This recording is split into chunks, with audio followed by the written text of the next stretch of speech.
Pruébese a sí mismo. Segunda de Corintios 13:5 es un pasaje maravilloso. El apóstol Pablo creo que tenía una carga en su corazón por el estado de la iglesia. Y dice allí en Segunda de Corintios 13:5, usted lo tiene por allí, hay un llamado serio a un examen. No que usted examine la vida de los demás hermanos, sino que cada uno examine su propia vida. Examínese a sí mismo o pruébese a sí mismo. ¿Para qué? Para saber, segunda de Corintios 13:5, creo que aquí lo tengo, examinaos o pruébese a usted mismo para ver si estáis en la fe. Examinaos a vosotros mismos, probaos a vosotros mismos para ver si estáis en la fe. Es importante en qué sustenta usted su salvación. ¿En qué sustenta usted de que usted es un hijo de Dios? A lo mejor usted sustenta solamente porque alguien se lo dijo su mamá. Usted ni se acuerda, tenía 4 años y su mamá lo obligó a orar una oración. O en la escuelita dominical. Y ya le dijeron, usted es salvo. Aún fue de adulto y lo hizo ahí en una congregación. Alguien oró por usted y le dijo, usted es salvo. La semana pasada iniciamos este tema, hermano, pensando en esto. Pruébese a sí mismo. Pruébatelo tú mismo, si es verdad que tú estás en la fe. ¿Y cómo hago esto, pastor?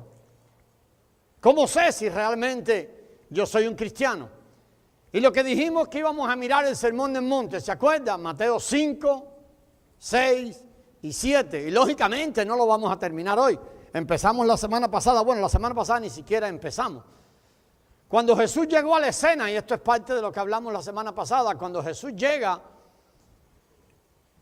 los judíos ya habían establecido su propio diseño, su propio sistema religioso. O sea, ellos sabían lo que una persona, habían establecido cómo es una persona santa.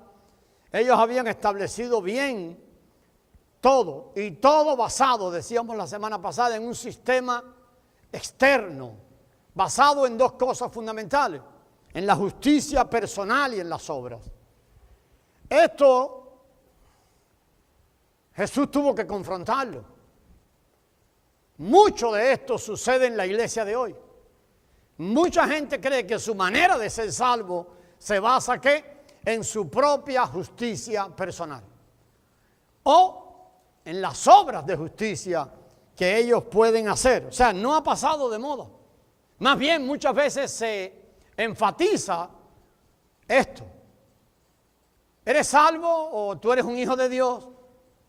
Y todo depende de tus propios requisitos que tú has establecido. Jesús, como decíamos, despedazó eso. Jesús dijo a ellos y dice a nosotros, y lo importante del Sermón del Monte, si ustedes se dieron cuenta, si lo estudiaron esta semana, que había una gran multitud allí para escuchar a Jesús o para ver a Jesús. Yo creo que no era para escucharlo, era esperando a ver si Jesús hacía algún milagro. Y Jesús intencionalmente llama a sus discípulos. Y él comienza el Sermón del Monte, si usted se da cuenta, Mateo 5, versículos 1 y 2, el Sermón del Monte, que lo titulábamos como la constitución o la mini constitución del reino de Dios, es dirigido a los discípulos de Jesús. Si se dan cuenta, versículos 1 y 2, dice que él se dirigió a sus discípulos. Ahí estaría la multitud y la multitud como siempre, la multitud está esperando, ¿qué cosa? Los beneficios que Jesús pueda otorgarle. Créanme, hermano, y esto es parte del dolor que muchos tenemos en el corazón. Hay mucha gente que se dice ser cristiana, mucha multitud a veces en las congregaciones, pero andan solo buscando el favor o lo que Dios puede darles. Jesús se da cuenta y habla con sus discípulos y les dice, yo quiero darle un nuevo criterio para ayudarles a ustedes a evaluar si son redimidos. Mire, hermano, si usted quiere evaluar de verdad hoy y durante esta semana, si usted es un redimido, vamos a darle ese criterio. Vamos a decirle cómo vive un ciudadano del reino de Dios. No vamos a inventar nada, vamos a tomar lo que Jesús dijo. Lo que Jesús dijo allí. Tomen sus vidas y eso es lo que vamos a hacer y eso es lo que nosotros le pedimos a usted. Tomen sus vidas y permita que el Espíritu Santo compare sus vidas con la Constitución, con el Sermón del Monte allí, con los hechos. Déjeme hablarle de esta palabra, con los hechos. Muchos cristianos han dejado su cristianismo como algo mental y sin embargo no hay hechos en la vida de ellos. Uno de los textos que usamos hoy tiene que ver con el apóstol Santiago en el versículo 2. Capítulo 2 y versículo 17, ¿verdad? Él hablaba de que nosotros debemos mostrar lo que decimos creer por medio de ¿qué? De obras. Tiene que haber obras que atestiguen que nosotros somos hijos de Dios. Tiene que haber obras que atestiguen que nosotros somos hijos de Dios. Así que pruébese a sí mismo y así vamos a ir ya al estándar que el Señor Jesucristo estableció. La clave del Sermón del Monte, decíamos como introducción, es una palabra. ¿Se acuerdan la semana pasada? Hablábamos de la palabra justicia. Por eso el versículo clave en el Sermón del Monte es el capítulo 5 y versículo 20. Cuando Jesús dice a sus discípulos, si la justicia de ustedes, y dice a la iglesia de hoy, si la justicia de ustedes no es mayor que la de los escribas y los fariseos, no heredarán el reino de Dios. Los fariseos y los escribas eran la gente más religiosa de su época. Nadie leía tanto la Torá como ellos. De nuevo, justicia personal. De nuevo, obra. Nadie oraba más que ellos. Déjeme decirle más, nadie diezmaba más que ellos. Nadie se congregaba más que ellos. Si las razones que usted tiene para sustentar que es un hijo de Dios se basan en lo mismo, tiene que tener cuidado. Porque Jesús dijo, si la justicia de ustedes, mis seguidores, no es mayor que la de los escribas y los fariseos, ustedes no heredan el reino de Dios. Justicia es la palabra clave. Definimos y hablamos de justicia la semana pasada. La conversión se caracteriza ¿por qué? Por justicia. Una persona convertida tiene un afán en su corazón de caminar según los parámetros establecidos por Dios. Quiere caminar dentro de los parámetros establecidos por Dios. Si realmente usted es salvo, hermano, habrá justicia. Usted no puede seguir bailando el mismo vals que bailaba mientras vivía en el mundo. No puede ser. Segunda de Corintios 5:17 dice, si alguno está en Cristo, es una nueva creación. Entonces la nueva creación que hay en ti es la que en realidad debe manifestarse. No puede ser igual. El Señor Jesucristo siempre me ha dicho, es la vida de Cristo la que mora en nosotros, hermano. Hay un nuevo enfoque de vida. Sí, pastor, pero mire, pastor, que habrá pecado. Sí habrá pecado, claro que habrá pecado, pero ¿sabe qué? Déjeme decirle esto. Tiene que haber una frecuencia decreciente. Ay, pastor, yo ahora estoy peor que antes. Posiblemente no te has convertido, hermano. Ahí está la clave. No sigas esforzándote. Tienes que ir atrás. Sí, ¿habrá pecado? Sí, pero va a pasar lo que Pablo en Romanos 7. ¿Se acuerdan del apóstol Pablo? Lo odiaba. Él sabía que lo hacía en él cuando él fallaba o cuando él se dejaba llevar, que era algo. Él decía, hay un poder en mí, el pecado. Y él anhelaba la ley de Dios. Y él amaba la ley de Dios. Y él amaba la justicia de Dios. Y cuando caía se sentía miserable. Ese pecado aún lo arrastraba muchas veces. Pero, amados hermanos, el criterio bíblico de la salvación nunca es el pasado. La semana pasada, en base al sermón que predicamos, yo pregunté en un grupo, ¿cómo sabes que tú eres salvo? Todas las personas presentes, todas, me dieron una sola respuesta. ¿Sabes lo que me dijeron? Un día yo oré una oración y invité a Cristo a entrar a mi corazón. Todas miraron a su pasado. Todas. Eso no es criterio bíblico de salvación. Eso se introdujo en el camino equivocado, donde la iglesia ha venido corriendo. No, todos se fundamentaban en que un día oraron una oración que ellos ni entendían. El que los guió a orar la oración tampoco entendía. Entonces el que los guió a orar la oración, ¿sabe lo que le dijo? Tú eres salvo. Y la persona se levantó de allí y siguió viviendo como le da la gana. Pero ¿sabe lo que cree? Que es salvo. Esa es la carga que hay en las páginas de la Biblia cuando el apóstol Pablo habla, hermano. Cuando el apóstol Pablo habla a la iglesia. Jesús nos enseña los principios de vivir en su reino. Decíamos que el Sermón del Monte es como una mini constitución. Jesús extrajo tal vez allí lo más poderoso para principios de vivir. Todos tienen que ver con hechos. Todo tiene que ver con una manera de vida. Los hijos del reino tienen una manera de vivir. No viven como los demás. Y ahí es donde vamos ahora a introducirnos allí. Aquí comienza. Comienza en el capítulo 5. ¿Lo tiene usted allí? ¿Está allí con el Sermón del Monte en su Biblia? ¿Sí está? Comienza en el versículo 3. ¿Dónde comienza? Todo lo que usted crea que es, comienza con un entrar. Si usted no entra, no puede creer que usted es algo. ¿Dónde comienza? ¿Dónde pone Jesús las bases en el versículo 3? Dice allí, bienaventurados ¿quiénes? Los pobres de espíritu. ¿Qué más? Porque de ellos, ¿de quién? De los pobres de espíritu, de ellos es. Mire, déjeme decirle, ahí hay un griego enfático. Los que estudian griego no dan esta palabra así muy liviana. ¿Sabe lo que quiere decir eso? Porque únicamente de ellos y solo de ellos es el reino de Dios. ¿De quién? De los pobres de espíritu. Agréguele el versículo que sigue.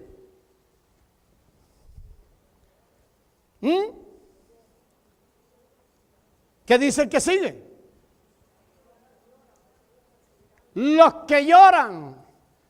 Yo quiero que usted siga la línea. Yo no voy a pararme en todos los versículos. Pero los que reconocen su pobreza espiritual. Los que reconocen el quebranto de su vida. Los que pueden pararse delante de Dios y decir, no hay nada, no tengo nada que ofrecerle a Dios. Perfectamente, lo único que hay en mí es una bancarrota espiritual. No hay nada que yo pueda ofrecerle como bueno a Dios. ¿De quién es el reino de Dios? De esas personas. ¿De quién es el reino de Dios? Los que vienen molidos por su pecado. Los que lloran lloran todos los días delante de Dios, entendiendo el estado de bancarrota de sus vidas. De ellos el reino de Dios. De ellos y solo de ellos. Oh, usted vino a Cristo pensando que usted puede aportar cosas tremendas y habilidades que usted tiene en el reino de Dios. ¿Sabe qué, hermano? Usted nunca ha venido a Cristo. Usted no conoce el reino de Dios. Porque el reino de Dios es para los que están quebrantados. Para los que están quebrantados. Los únicos que entran al reino son los quebrantados en espíritu. Los que enfrentan su bancarrota espiritual. Los que se ven a sí mismos como pecadores. Los que saben que no tienen nada que darle a Dios. ¿Saben? Entonces ellos entienden la gracia de Dios. Entonces ellos entienden la misericordia de Dios. Porque entienden que no hay nada en ellos. Ellos están azotados por esa pobreza. La pobreza los azota tanto, hermano. Porque ellos no tienen ningún recurso humano en que depender. ¿De qué dependen solamente? Del favor de Dios. No hay recursos humanos en ellos. Tienen dolor en sus corazones. Entonces, ¿qué se produce en ellos? Lloran. Producto del quebranto. Producto de que ellos entienden que solo la gracia de Dios, que ellos no tienen nada con que impresionar a Dios, que hay en su interior un lloro. Señor, por favor, entienden la misericordia, claman al Señor, viven clamando al Señor, viven clamando al Señor. ¿Sabe lo que pasa? Y vuelve a decir ahí el Señor, los que lloran, ¿qué dice el versículo 4? La última parte, los que lloran. De nuevo, déjeme decirle la palabra, solo ellos y únicamente ellos recibirán consolación. ¿Quiénes? Los que están tan quebrantados y entienden su pobreza interior, que lloran delante de Dios constantemente. Ellos Y únicamente ellos, y solamente ellos, de ellos es el reino, solo ellos recibirán consolación. ¿Sabe lo que quiere decir eso? Que los demás no reciben consolación. Ellos y únicamente ellos. Lo que usted ve en la iglesia es cantidades de personas creyendo que van a recibir consolación. ¿Por qué? Por obras de ellos de justicia, por su propio camino. Por eso nunca reciben consolación. Están en las iglesias, sí. Están. Pero nunca reciben consolación. Porque el Señor ha establecido una entrada correcta en el reino de Dios. Una entrada correcta. ¿Quiénes son las únicas personas que reciben salvación? Las únicas que entran al reino. Está claro en esos versículos 3 y 4, ¿verdad? Los que están quebrantados por su espíritu. Hay una pobreza espiritual en ellos. Hay una pobreza espiritual. Tal pobreza espiritual los llama a llorar, a clamar al Dios de los cielos, reconociendo que ellos necesitan un Salvador, que ellos necesitan a alguien que les saque de esa pobreza espiritual. Versículo 5. Ellos por ese asunto, ahora como los ve usted en el versículo 5, son llevados ¿a dónde? Son personas aplastadas, hermano. Por eso no puede, nosotros queremos producir humildad en la gente. La gente quiere producir humildad. Pero ¿sabe cómo se produce la humildad? Cuando reconozcas el estado de pudrición de tu vida. Muchas veces la humildad que hemos producido en la iglesia es una humildad externa también. No. Ellos ahora están ¿qué? Tan aplastados por su pobreza espiritual, por su quebranto, que son personas ¿de qué tipo? Mansas. ¿Sabe qué quiere decir eso?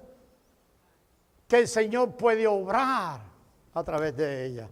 Piensa en un caballo manso. ¿Qué es un caballo manso? Uno que puede ser montado. Dobla aquí, dobla allá. Puede haber señorío en las vidas de ellos. Entonces, amados hermanos, y mire, sigamos allí la historia. ¿Y qué va a pasar en esas personas quebrantadas, que lloran, que han sido aplastadas y llevadas a ser mansas? En el versículo 6, ellos tienen un hambre, hermano. Esto nace de adentro. El hambre y la sed de justicia nace de adentro. Nace dentro del proceso que Dios tiene establecido de cómo un hijo viene al reino. O sea, que entendamos esto de verdad.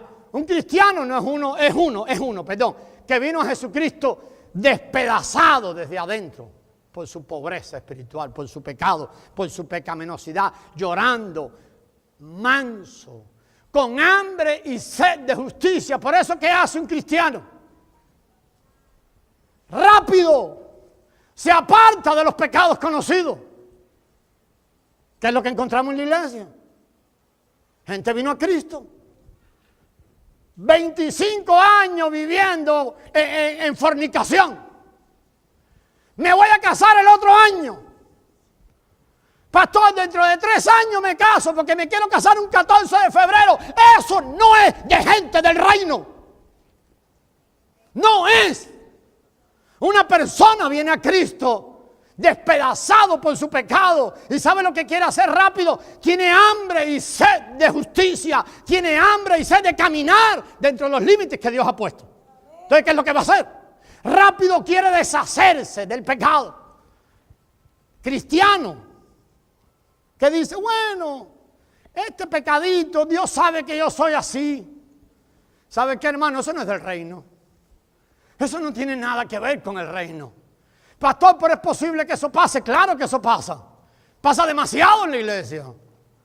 Pero posiblemente, ¿sabe por qué? Porque esa persona no ha nacido de nuevo, hermano. Hay hambre y sed de justicia. Hay hambre y sed de justicia. Hay hambre. No es algo. A la persona que ha nacido de nuevo, tú no tienes que andar atrás de ella para que abandone un pecado. ¿Sabe lo que hace la persona que ha nacido de nuevo? Anda atrás de ti. Si tú lo invitaste o tú lo traíste o es amigo tuyo. Se vuelve, hermano, hasta pesado a veces. Porque todo anda así, mira. Él quiere agradar a Dios. Hay un hambre y una sed de justicia. O sea que el punto número 1 que queremos destacar es este. que Jesús quiere destacar ahí en el Sermón del Monte. Tiene que haber una entrada adecuada en el reino. Muchas veces lo que nosotros vemos y estamos tratando de personas que no entraron al reino de manera adecuada, que vivan ahora como alguien del reino. ¿Creen que eso es posible? No va a ser posible. La persona lo tratará de hacer, pero ¿sabe cómo lo tratará de hacer? En base a obras de justicia externa. Déjenme seguir un poquito para que vean que el Señor sigue profundizando. Se entra al reino con quebrantamiento, con llanto, con mansedumbre, con hambre y sed de justicia. Y esto no es nada producido de hombre. Es lo primero que hay ahí entre los versículos 3 y 6. ¿Y quiénes son estos ciudadanos del cielo? Pues son entonces, hermanos, los que verdaderamente entraron bien. Si la persona no entra bien, se cree que está dentro tal vez, pero a lo mejor ni siquiera entró, amado hermano. Y el Señor por su gracia los hará ¿de qué manera? Mire, sigue la otra porción, versículos 7, 8, 9 y 10. Los que entran bien. Ahora se vuelven ¿qué? ¿De dónde vino eso? De una entrada correcta. Nosotros queremos ser misericordiosos, pero en el externo, en lo externo. No va a funcionar nunca. Los que entran bien se vuelven misericordiosos, ¿qué más? Oh, limpios de corazón, ¿qué más? Oh, no quieren nada oscuro en su corazón. No quieren nada oscuro. Su altar permanece encendido. Ellos quieren quemar, quieren sacrificar. Ellos toman la cruz personal con agrado. ¿Qué más? Pacificadores, amén, amén. La paz que es Cristo empieza a fluir de la vida de ellos. ¿Qué más?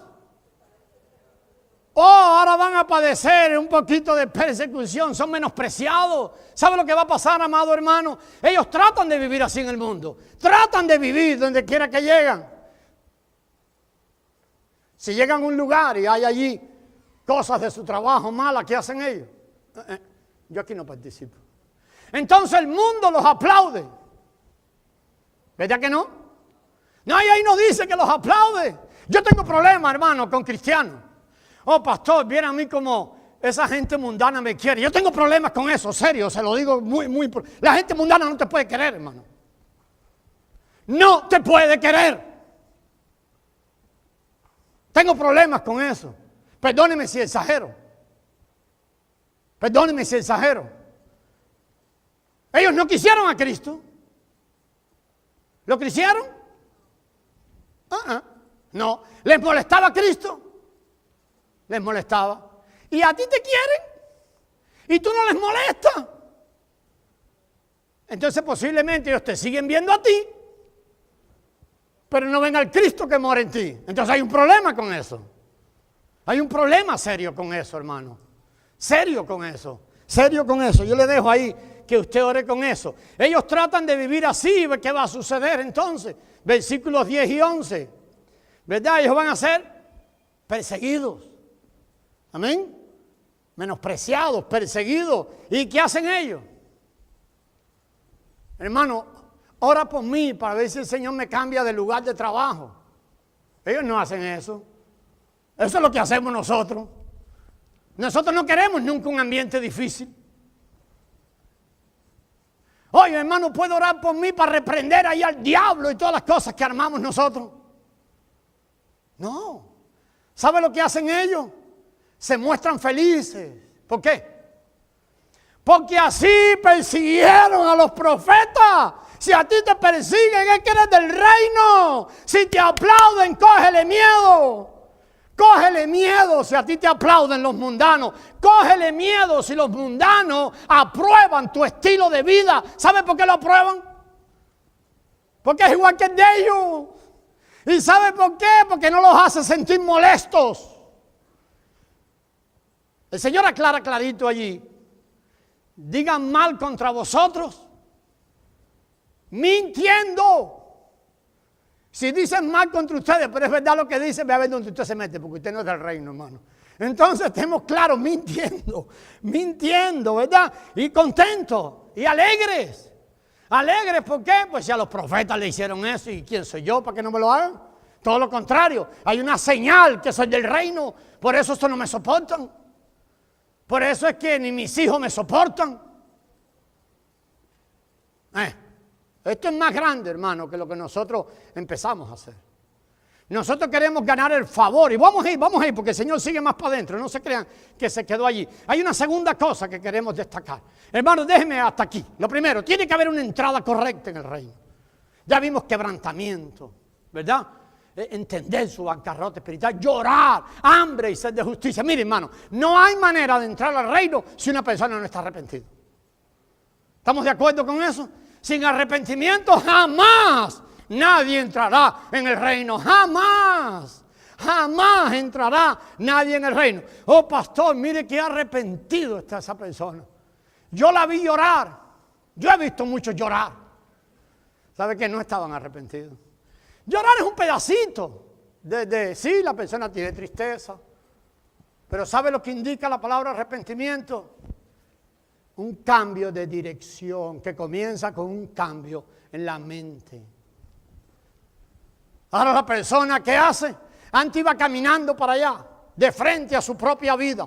Él decidía los destinos de su vida. Él establecía las normas de lo que era ser santo y cómo se vivía. Pero cuando se encuentra con Cristo, ¿qué hace ahora? Media vuelta y camino en sentido contrario. Ahora es mi Dios quien guía mi vida. Ahora son las normas de Dios. Si eso no ha pasado, nadie entra en el reino de Dios. Nadie entra, hermano. La segunda cosa que queremos destacar y destaca el Señor en el Sermón del Monte es esta. No solo la entrada en el reino tiene que ser correcta, ¿no? Sino la manera en que vivimos en el reino. Estoy hablando de un testimonio de vida. Un testimonio de vida de los cristianos que tiene que ser diferente. ¿Por qué? Versículos 13 y 14. El Señor introduce dos palabras ahí magníficas. Vosotros sois. ¿Qué cosa? Y vosotros sois. Amén. Vosotros sois. A ver, ustedes entraron al reino. Vosotros sois. ¿Qué cosa? Y por abajo introduce algo más. Ustedes están puestos ahora sobre el monte. ¿Para qué? En la parte de la luz. Para que vean. Para que vean allí sobre un monte, hermano. Me voy a parar un poquito ahí. Vosotros sois, hermano, el testimonio. Y déjeme porque subrayé la palabra testimonio. No tiene nada que ver con tus obras famosas, buenas que haces para Dios. No tiene nada que ver. ¿Sabe quién es el testimonio? Cristo. Aleluya. Tiene que verse Cristo. La gente entra contigo en diálogo y tiene que ver a Cristo. Si siguen diciendo, es que Giovanni es una persona tan educada. ¡Boom! Abajo. Oh, es que este hermano es tan generoso. Yo oigo cristiano. Pastor, yo desde que nací he sido de tan buen corazón que a todo el mundo me gusta darle. ¡Bum! ¡Para abajo! Eso no es Cristo. Es más, te voy a decir algo. Esa generosidad natural de la que tú te sientes orgulloso, Dios te la va a matar. Tienes que ir a la cruz porque no es de Cristo, es tuya. Es tuya. Entonces entendamos esto. El testimonio de vida, y ahí subrayé otra palabra, tiene que ser claramente distinguible. A ver, mi hermano Álvaro maneja camiones. Él no puede ser igual que otro camionero. No puede ser igual. Pastor, es que los camioneros hacemos trampa por los códigos que hay. A ver, ahora han puesto un GPS. Eso me lo contó tu esposa. Y entonces los camioneros alteran los libros. ¿Ustedes sabían eso? Porque pueden dormir nada más, tienen que dormir una cantidad de horas, trabajar horas. Tú no puedes ser un alterador de libros. Oh, pastor, es que yo para hacer un trabajo tengo que ir a un lugar y sobornar al que está al frente del edificio para que me dé el trabajo para pintar el edificio. Estaba pensando en hermano Luis ahora. O aquel que pone losa. ¿Eso es soborno? ¿Eso es asquerosamente odiado en la Biblia? Entonces tú no puedes caer en eso. Tú no puedes caer en cambiarle el numerito para cuando te pare el Highway Patrol. ¿Todo está bien conmigo? No. Tiene que haber un testimonio claramente distinguible. Que cuando la gente te vea a ti, diga, este es Cristo que yo veo aquí. Este no se parece en nada, este es contrario totalmente. Tiene que haber eso. No podemos seguir quedándonos, hermano, en que, bueno, más o menos, pastor, usted sabe, la vida es dura, hay que ganarse los frijoles. Mire, vemos lo que dice ahí del mundo. El mundo es un lugar, ¿de qué manera? Por eso dice, vosotros sois la sal del mundo. El mundo es un lugar podrido que necesita preservarlo. ¿Quiénes son la preservación del mundo? Mis hijos, por eso los siembro en el mundo. Siembro gente de mi reino. ¿Pero qué es lo que ha pasado? El mundo es un lugar oscuro, ¿sí o no? Por eso siembro mis hijos, dice el Señor, que son luz. Y la luz de ellos es tan poderosa que es como cuando alguien se sube en un monte, está arriba, todo el mundo tiene que verla. Testimonio claramente distinguible. Claramente distinguible. Claramente. Yo quiero que usted piense, hermano, y tú. ¿Vives tú de tal manera que es claramente distinguible con el resto de los demás de tu relación con Dios? Que es evidente que tú eres un hijo del reino. O tú andas haciendo lo mismo que hacen todos los demás. Tú sigues el flujo de la vida. Pastor, yo vivo la vida loca. Si tú sigues la vida loca, pues tú no has nacido de nuevo, hermano. Tiene que haber un cambio de rumbo. El arrepentimiento lleva a un cambio de rumbo. Amén. No solo la entrada en el reino es correcta. No solo el testimonio de vida, sino que el Señor ahora profundiza más. Y Él toma su propio ejemplo. Tiene que haber, a ver, déjenme ver ahí, sí, voy por ahí. El cristiano tiene que ser obediente. Tiene que ser. Oh, pastor, mire, es que eso es durito. Jesús se toma como, ¿sabe lo que dice Jesús? Él impresiona, la gente aquella está loca con Él. Y Él le dice a los discípulos, mira muchachos, no se piensen que yo vine a romper la ley.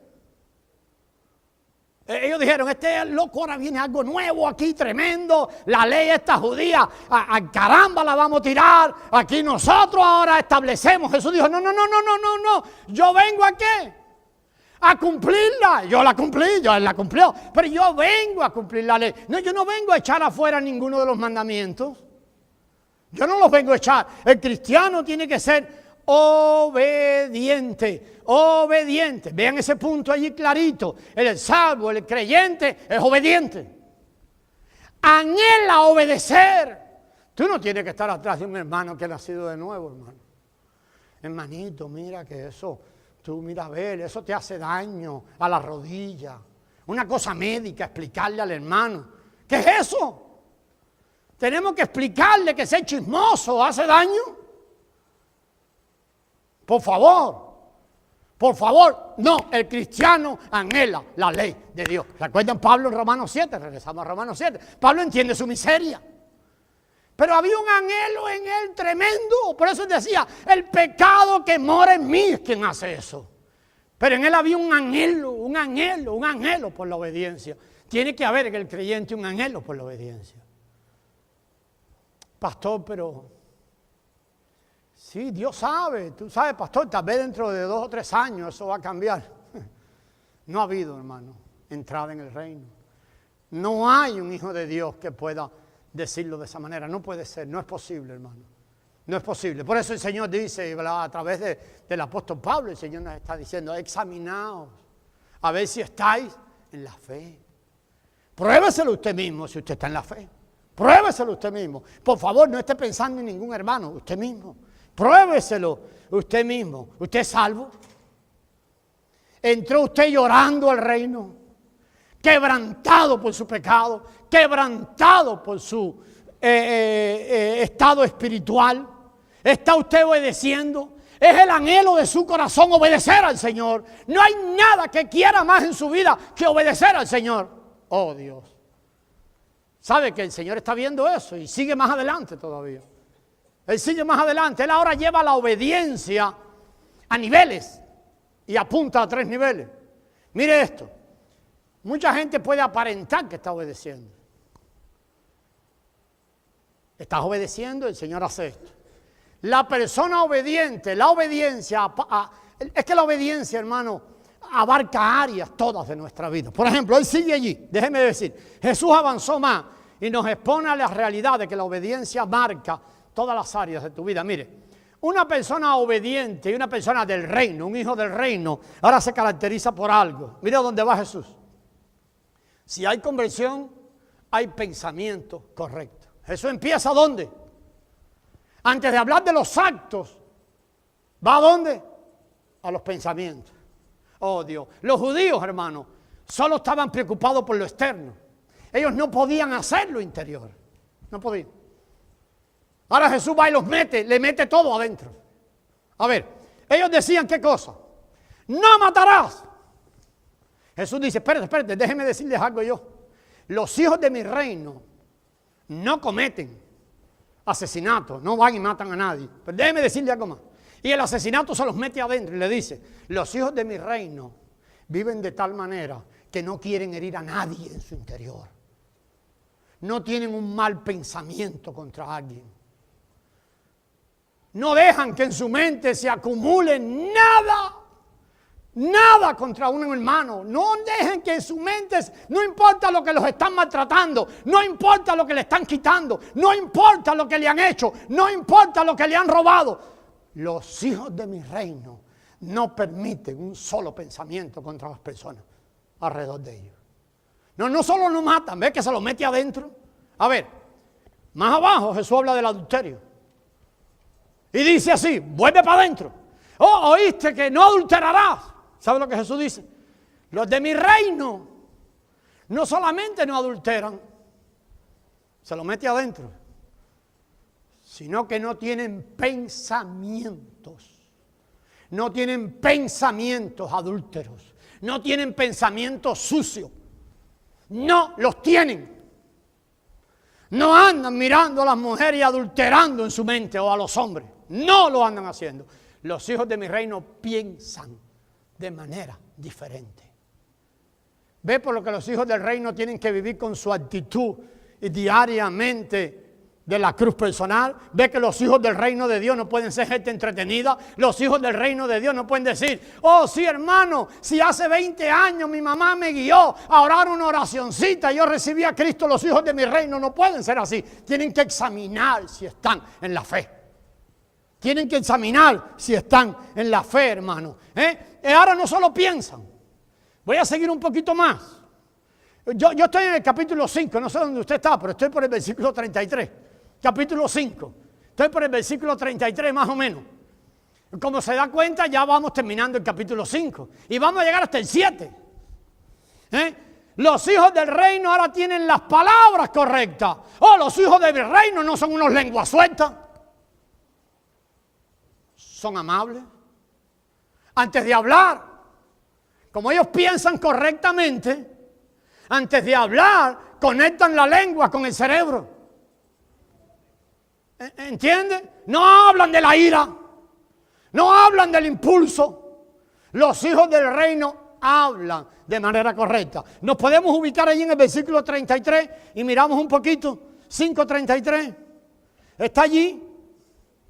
¿Sí o no? Mateo 5:33, ¿cómo comienza allí? Que se me olvida. ¿Habéis oído qué cosa? Ve, él habla del hablar allí, del hablar desde el versículo 33, ¿verdad? Los hijos de mi reino no andan jurando, no andan perjurando de los demás. Los hijos de mi reino no andan comentando de este con aquel y con el otro. Es que aquel hizo esto, es que aquel me hizo esto. Los hijos de mi reino no andan en eso, no andan juzgando a los demás, no andan fijándose en los errores de los demás. No, salen las palabras correctas. ¿Por qué? Porque de la abundancia del corazón. Si los hijos de mi reino se llenan de la vida, ¿de qué van a hablar? ¿De fútbol? ¿De los demás? No, de la vida, de la vida. No hay lugar para otra cosa. No hay lugar para otra cosa. Los hijos del reino no solamente piensan de manera correcta, sino que también hablan de manera correcta. Y usted puede estar pensando por ahí algo que yo sé que está pensando. El sermón del monte le quita el aire a cualquiera. El sermón del monte, en la medida que usted avanza, es para ir dejándote con la lengua afuera. Y diciendo, y esto, entonces yo creo que yo no soy hijo del reino. ¿Qué me pasa a mí? ¿Qué me pasa a mí? Porque es una confrontación total. Dese cuenta que Jesús llamó a sus discípulos allí, los pone aparte y le dice, les voy a decir las normas del reino. Ustedes no tienen derecho a establecer normas en el reino. No tienen derecho a vivir la vida cristiana según sus normas. Hay normas en el reino, ¿verdad? Entonces, ahora, los discípulos del reino no solo piensan la cosa correcta, no solo hablan las palabras correctas, sino que los discípulos del reino, ahora, cuando piensan y hablan, los discípulos del reino también actúan de manera correcta. Actúan de manera correcta. No puede haber, hermano, no puede seguir siendo el grandísimo divorcio que hay en la iglesia entre lo que nosotros pensamos y lo que hacemos. No puede ser. Esto ha traído degradación, esto ha traído desprecio al nombre de Cristo. No puede ser. Mire, versículo 38 al 48. Vamos allí. Versículo 38 al 48. Ya voy a terminar, ¿verdad? 38. ¿Oíste que fue dicho? Y Jesús se va atrás y le dice, ojo por ojo, diente por diente. No, los hijos de mi reino no se andan vengando. Los hijos de mi reino no piensan ni siquiera en venganza. Los hijos de mi reino le quitan una camisa y ofrecen el pantalón también, llévatelo. Pastor, tú no sabes lo injusto que es el jefe, déjalo con los 2 pesos. Me quitó 2, dale 4. Los hijos del reino actúan de manera diferente. Pastor, se están riendo de mí. ¿Y cuál es el problema? Pastor, mire que los hijos del reino cuando le dan una mejilla, la otra, una bofetada, pues que vengan 2, no hay problema. Los hijos del reino actúan de manera correcta. Los hijos del reino aman a sus enemigos. Mire, aman a todos. Jesús sigue allí hablando. Porque empieza a manifestarse que ahora, ¿cuál amor empieza a manifestarse? El amor de Dios. Amén, ¿sí o no? Los hijos del reino aman. Mire, es más, pueden amar al publicano, le está diciendo a ellos. Acuérdense, el publicano era despreciado. Pueden amar al publicano. Pueden amar al enemigo. Pueden amar a todo el que está en familia. ¿Con qué amor? Con el de Dios. Porque es Cristo viviendo en ti. Es más, la expresión máxima de la revelación de la gloria de Dios en Cristo es exactamente que nosotros amemos con el amor de Dios. Eso es donde vamos, ese es el caminar y esa es la máxima manifestación del reino. Entonces, hermanos, tan así que llegamos al versículo 48. ¿Verdad que ahí terminamos el capítulo 5? ¿Sí o no? Vamos, vamos. ¿Los hijos del reino qué? ¡Ay, Dios santo! ¿Qué pasó allí? Sed vosotros. ¿A quién le está diciendo eso? ¿A quién? Se lo está diciendo a sus discípulos, a nosotros, amén. Sean qué.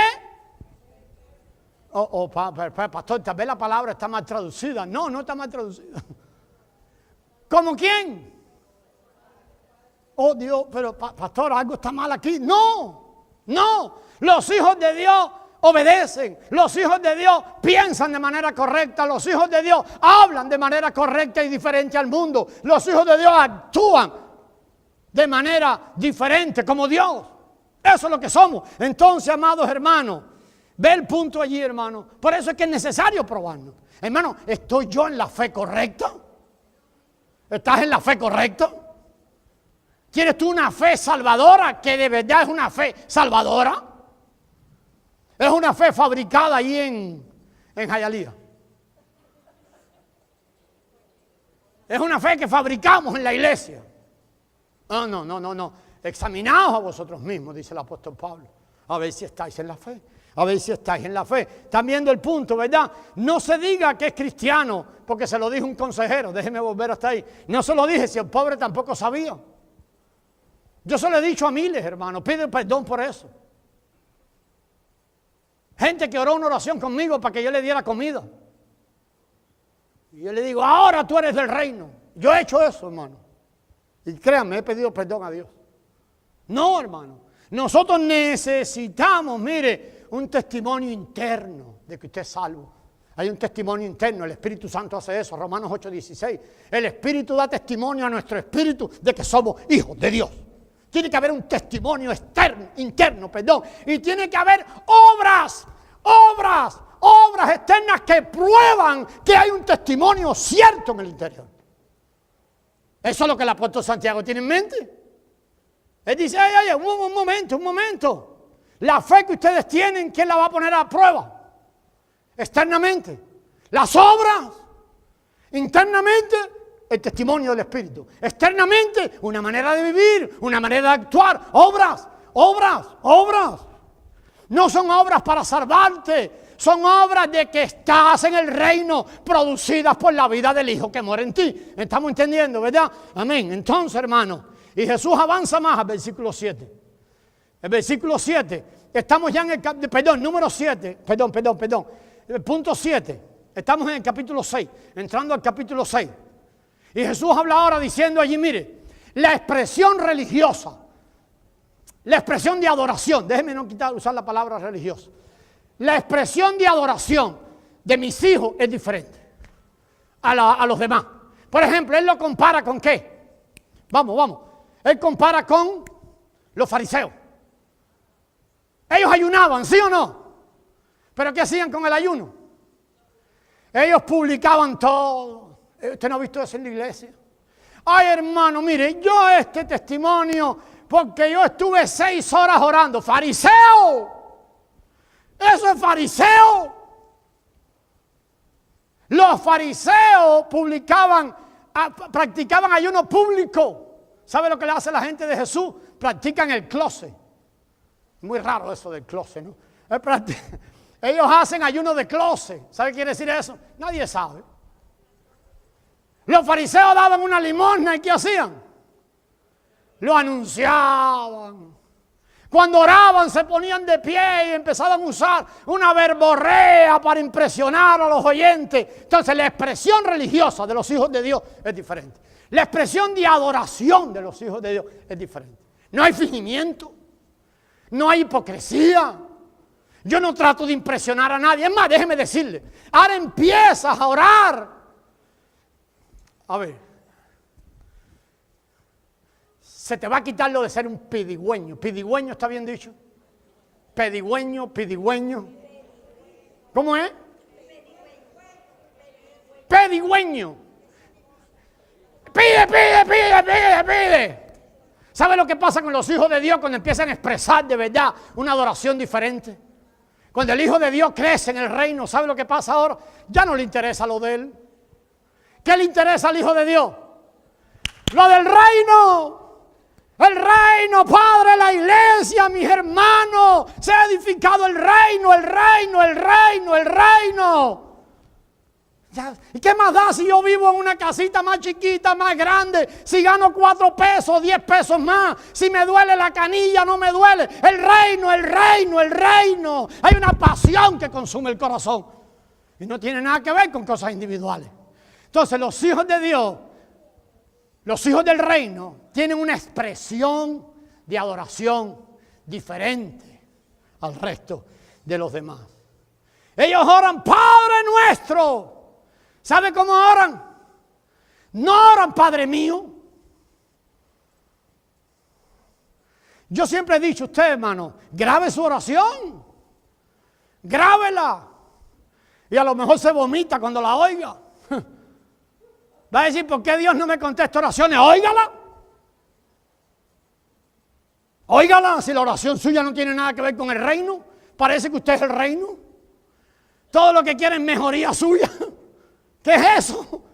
Ok, por algún lugar se empieza. Tal vez para empezar está bien, pero tiene que subir de ahí, hermano. Los hijos de Dios tienen una expresión de adoración. Y más, Jesús mete el dedo más todavía. Sigue avanzando. Punto número 8. Los hijos del reino tienen relaciones correctas.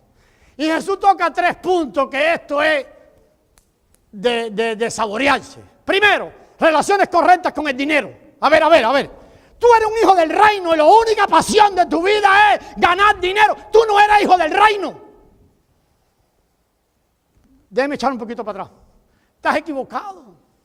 Si la única pasión de tu vida es acumular como los demás y tener dinero porque así me voy a sentir bien.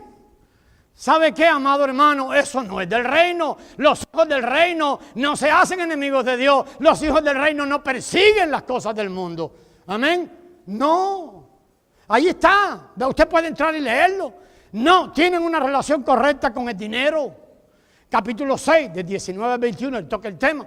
Los hijos del reino tienen una relación correcta con las cosas materiales. Más adentro, las cosas materiales. A ver. Los hijos del reino no andan preocupados todo el tiempo, hermano. Vamos.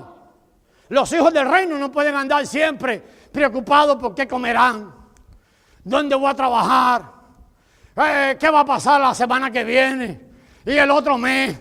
Y toda la vida preocupado, hermano, ora por mí, mira, estoy nervioso, se me está cayendo el pelo, voy para el psiquiatra, porque es una preocupación, es algo rarísimo adentro. No puede ser.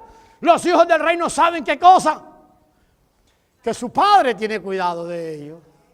Los hijos del reino saben que el papá los tomó para él. Los hijos del reino saben que el dueño del oro, de la plata y de todo es tu padre. Los hijos del reino saben que tu padre no te va a dar piedra cuando tú lo que quieres es pescadito, cuando tú necesitas pescadito, te va a dar el pescadito, te va a sustentar. Él lo va a hacer. Era prometido y era dicho, oye muchachos, teniendo sustento y abrigo, estén contentos. Amén, estén contentos. Pero ¿qué pasa hoy en la iglesia?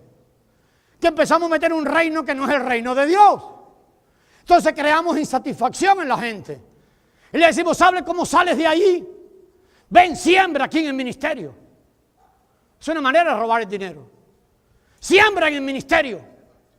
Para que entonces Dios te prospere y hacemos un Dios de negocio, una cosa rarísima. Eso no es del reino, hermano. No es del reino. Los hijos del reino no andan, se relacionan correctamente con el dinero. Se relacionan correctamente con las cosas materiales. No, espérate. No, yo no voy a vivir toda la vida afanado, que preocupado. Mi padre tiene cuidado. Yo entiendo que mi padre está sentado sobre el círculo de la tierra y gobierna, amén. Y está al tanto de todos los detalles. Y la última parte, y ya caemos en el capítulo 7, mire qué rápido. Ya fuimos capítulo 5 y capítulo 6. Usted debe estudiar esto con más calma. Capítulo 7. Los hijos del reino los hijos del reino tienen una correcta relación con los demás. Capítulo 7. ¿Dónde comienza allí el capítulo 7? ¿Lo tiene allí? Capítulo 7.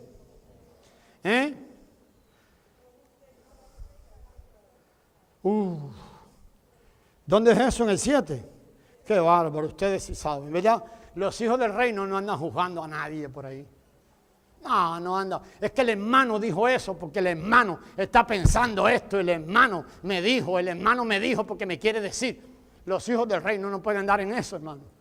No pueden andar juzgando a su vecino. No pueden andar juzgando a sus compañeros de trabajo. No. Los reinos del reino dicen, no juzguen, dice el Señor. Los hijos míos no andan juzgando por ahí.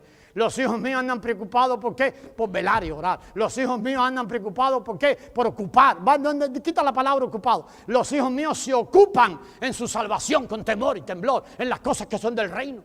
Los hijos míos se ocupan en mantener el altar encendido siempre. Los hijos míos se ocupan como es. Ahí, del versículo 7 hasta el 12, hermano. Usted puede leer ahí, ¿verdad? Los hijos no andan mirando la basurita del ojo ajeno. Dijo, espérate. ¿Cómo tú vas a andar mirando la basurita del ojo de los demás sin mirar la viga que hay en el tuyo? ¿Por qué pasa, los hijos de mi reino? ¿Por qué la mayoría de las relaciones están rotas? En familias, en las congregaciones. ¿Por qué? Tiene que ver con juzgar. Tiene que ver con estar vigilando lo que no tienes que vigilar. Tiene que ver con una posición arrogante. Los hijos del reino no pueden vivir así. No viven así. se relacionan correctamente con el dinero. Entonces, hermano, yo quiero como punto, y ahí sí voy a terminar, pruébese un poco. ¿Estás en la fe correcta? ¿Entraste de manera adecuada en el reino? Quebrantado por tu pecaminosidad, llorando, arrastrado, has sido presionado hasta ser manso.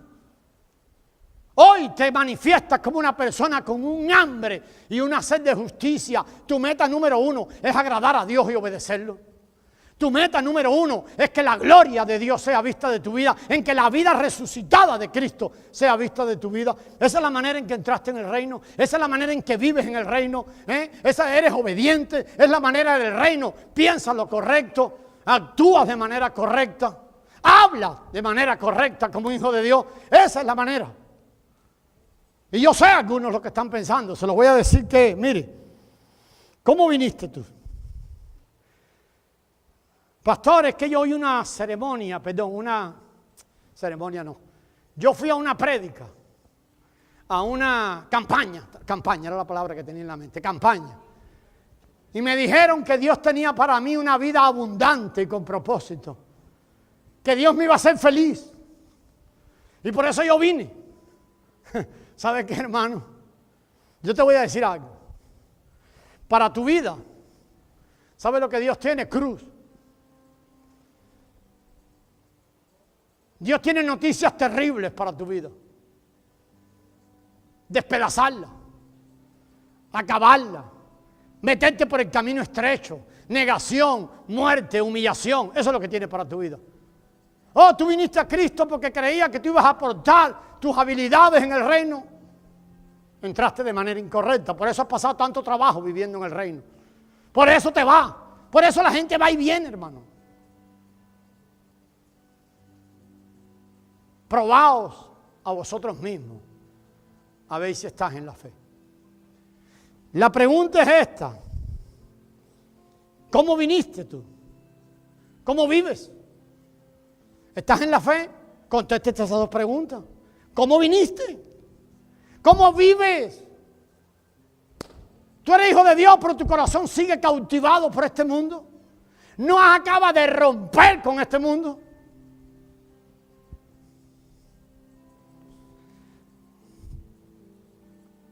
Pastor, pero verdaderamente, ¿quién puede vivir esa vida así?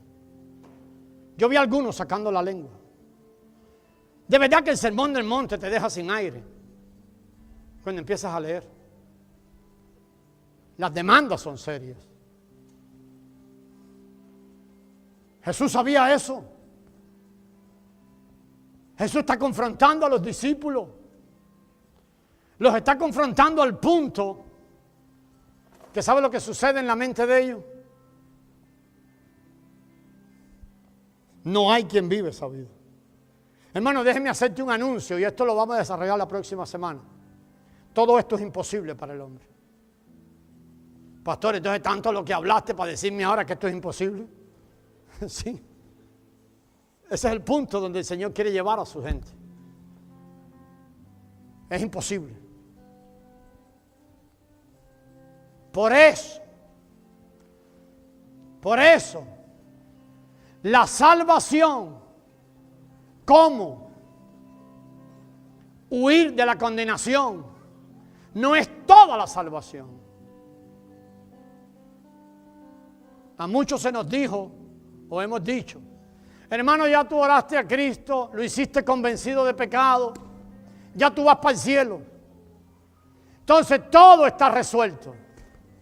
Eso no es, eso es un pedacito del Evangelio. Es un pedacito chiquito del Evangelio. La gran verdad es que lo que nos enseña el Sermón del Monte y la razón por la cual el Señor viene a vivir a nosotros. ¿Por qué viene a vivir a nosotros? Porque Él sabe que la clase de vida que se describe en el Sermón del Monte es imposible para nosotros. Y ahí vamos a entrar la próxima semana. Mire que vamos a trabajar la próxima semana en la segunda parte del capítulo 7. Ahí avanzamos 2 capítulos y medio. La próxima semana trabajamos en la segunda parte. Pero yo te pido, hermano, con toda seriedad, examínate, pruébate. Tiene que ser serio frente al Espíritu Santo. Serio. Trata esto. Yo no sé si la iglesia está dispuesta a tratar esto. O seguir el rumbo. El rumbo de creerte salvo o hijo del reino de acuerdo a las normas que tú has establecido. Eso hicieron los judíos. Eso hicieron los fariseos. El Señor dice, no, yo establezco las normas. Este es mi reino. Y en mi reino se vive según mis normas. Y este es el evangelio que yo creo que se ha anunciado. El evangelio del reino. El evangelio del reino.